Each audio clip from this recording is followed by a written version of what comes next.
Hello everybody, welcome back to the channel. I am Tal, and today the Radzig is back at its place, and out of the armory we have taken the Witcher steel sword from Always Kalimasil, which, by now I think you may be thinking that I am a Kalimasil shill.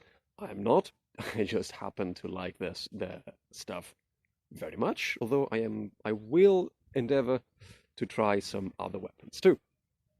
So, this puppy here is a very beautiful piece, inspired by, well, it's actually a replica of one of the many swords that Geralt of Rivia uses in the third installment of the Witcher video game saga that I am replaying now on Nintendo Switch.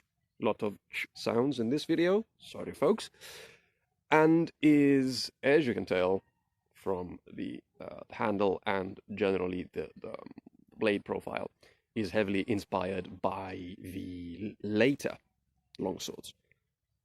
Almost like this one is almost Renaissance period, and actually because it does not have fullers, and the blade section is almost a lozenge. I think it's called a lozenge. Yeah, you may call it a two-handed rapier. Fun fact.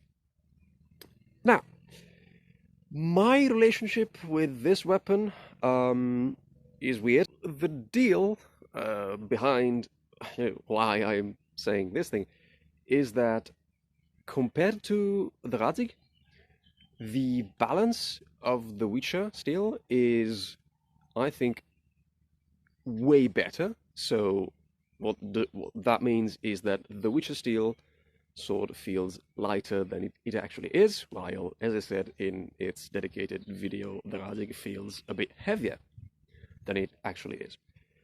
And because the Witcher steel has such a narrow blade, like it's almost like half a finger, while the Radzig is a whole finger, almost. And the handle is like a few centimeters longer, and the pommel of the Witcher steel is way easier to grip and have a very comfortable leverage. This means that it doesn't really take much to propel this weapon in a strike at a very high speed. Meaning it's going to thwap. It's going to strike at great speed. It's going to be painful. Even if you don't mean to be painful, this thing almost goes on its own. It's extremely easy to go real fast if you don't have a very good a technique for striking that is very good at controlling your hit, and I will make a video about that in hopefully soon. So when you're using this weapon, you have to pay very good attention at how fast you are going, because it's very easy to go really fast. And if your opponent is not wearing armor or is not used to fighting, or for any other reason, like, they bruise easily. It's a thing.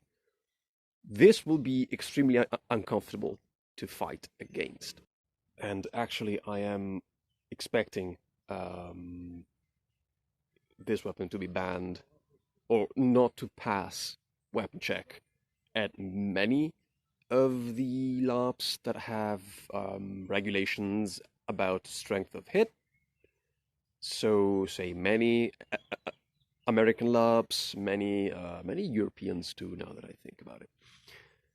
Which is a shame, because this is a very good weapon. This is like this foam sticks very well, and it's very pleasant to foam stick with it. But safety first. It's a game. Remember, folks, that LARP is a game first and foremost, and the safety of its participant should be at the chief concern of really anybody involved. I, I'm, I, I'm sad in a sense because this was a very good opportunity for a very good weapon. Sadly, you know, um, if it was a smidge heavier, a smidge wider, if balance was a smidge worse, this would be a really good purchase. But because it is so good, as I said, if you play at a LARP that has, where force of hit can be an issue, I suggest you take another weapon. Say, like, the Radzig is really good. For the odd reasons that I said in its video, and which basically are like the opposite of this one, or the Henry, which is another really good weapon that doesn't thwap as hard. It's a one-handed weapon, sword. But if it's not, if force of hit is not a problem, then this performs really well. It's really pleasant to swing. It's really snappy, really quick in answering, in responding to your movements, and one could say is a weapon worthy of a witcher. So with that said, um, I hope you have a good one. I hope you're safe. I hope you are doing well.